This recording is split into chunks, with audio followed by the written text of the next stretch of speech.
Mike Tango Whiskey here. I wanted to make this video to talk a little bit about some inconvenient truths about prepping and preparedness. You know, I was I was into prepping a long time ago, and I stopped doing it because it was kind of exhausting and took a lot of time and effort. And then in 2020, when COVID happened, I remembered all of my knowledge and skills, and I ramped it back up because I was pretty sure that this was it. This was the end of the world, right? I even dropped out of a master's degree program to take up gunsmithing. And you know, since then I've been back into it pretty steadily, you know, preparing for various possibilities.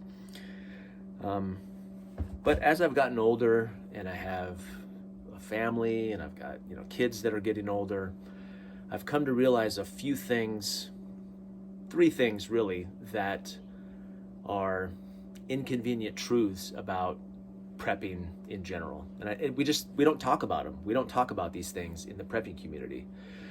And so I want to make a video to address those things. The first inconvenient truth about prepping, I would say, is that it's fear-based, right? I mean, preparing for potential bad things, it's worry.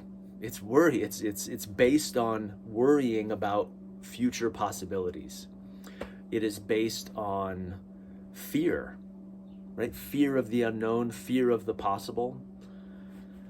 We don't really talk about this. When we would like to think that it's wisdom, and I think it's wise. I think it's wise to be prepared. I think it's smart to have money in the bank, to have maybe a few gallons of gas, you know, some food stored up. These things are wise to do. But man, it sure has the potential to consume you. Like if you're paying attention to the news and you're watching world events and you're like, maybe this and maybe this and maybe this, and because of this I need this, that it can be exhausting mentally, financially. It can really consume you.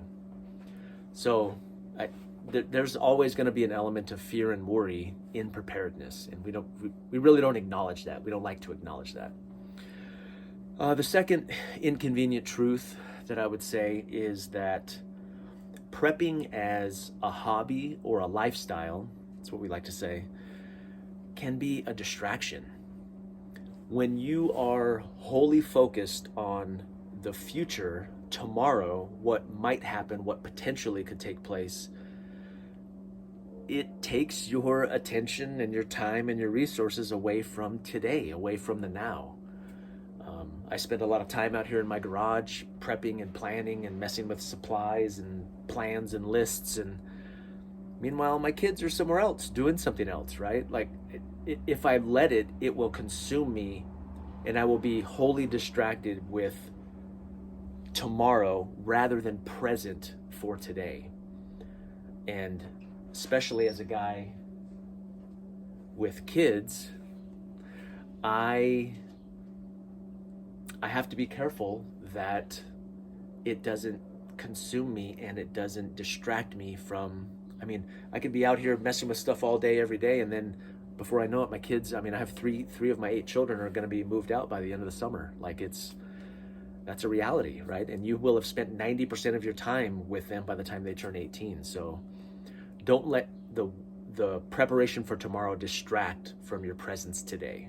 That would be the second inconvenient truth about prepping. And the third one, this one nobody really talks about either. Every YouTuber, everybody out there in the, you know, prepping space presents themselves if they have the answers, and I want to be careful not to do that. The truth is, we're just guessing.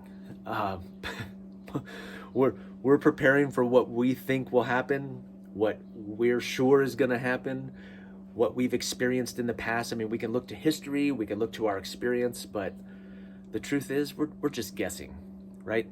The fact may be that you may be prepared fully in this kind of natural disaster space, and then you're in a car crash and you're disabled and you don't have money to get a new car.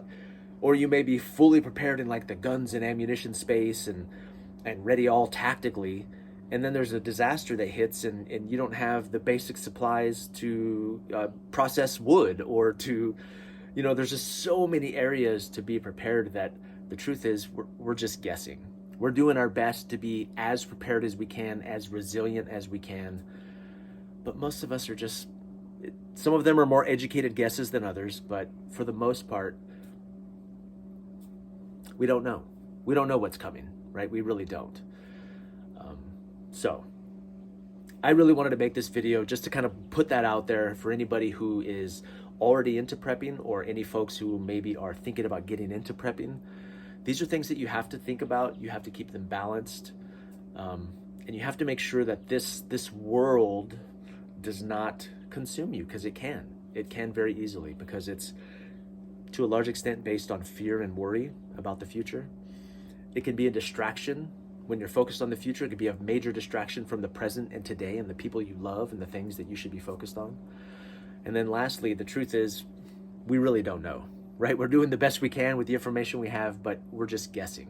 And a lot of times when a disaster or some emergency happens, it's something out of left field that we had no idea was coming, and we weren't prepared for it all. So even the most prepared people can be caught unprepared when it comes to these things. So anyway, I wish you all the best. I hope that you learned something from this video, and if you did, I appreciate you.